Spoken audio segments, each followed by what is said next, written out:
So the thing is, what I have come to see is forgiveness is mostly a question in our mind of what we believe the world to be, how we believe people should act, and what it is that we think is fair for us. It has much less to do with the actual event. But everybody who's hurt struggles with that. Everybody. If my husband could lie like this, there is no total security and stability. That's true. That's just true. But the answer is not in becoming hostile. And that's the experiment that human beings have been doing since human beings have come on the planet.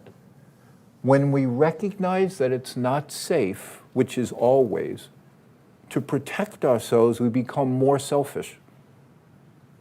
And I don't believe that that's the solution that is best oriented for us, both as individuals and as a group.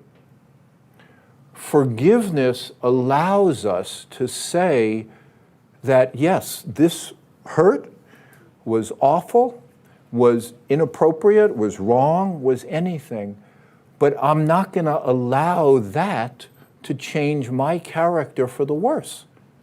That's what it does. Like, it doesn't deny the harm. The deepest use of forgiveness is that we live in a very difficult, challenging world of great harm and injustice.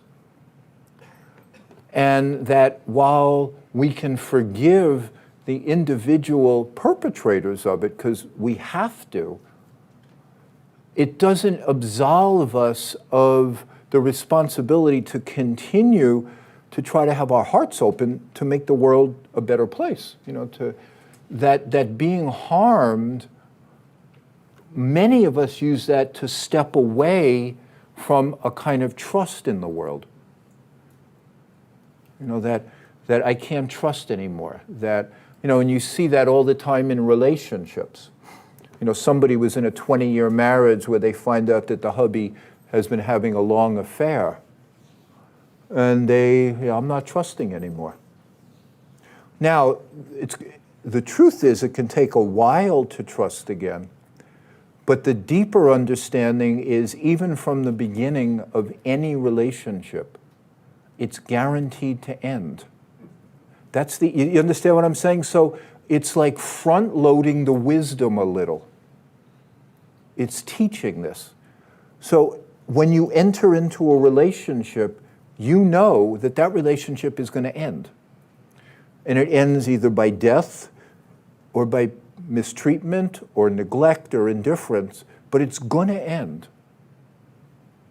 And so if we looked a little more carefully at what this world is, and we developed a better schema for what it was and how it was that we're going to respond to it, then we would handle more skillfully the stuff that happens. What I have developed, and I'll do a little bit of it in an hour, is some methods for doing this, and they asked me to do a workshop kind of thing for an hour or so too. Just some very simple methods for helping people become like a little more grateful, a little quieter inside, have a little more humility, and just, you know, to realize, again, this is the bottom line realization, that unfortunately, I have to work on my nervous system. Like, no matter what happened, in the present, I got to work on my responses. And there are very reasonably simple, proven ways for doing that. I mean, meditation and prayer and exercise and affirmation and goodwill and all these stuff. But all these things practiced, they work on our nervous system.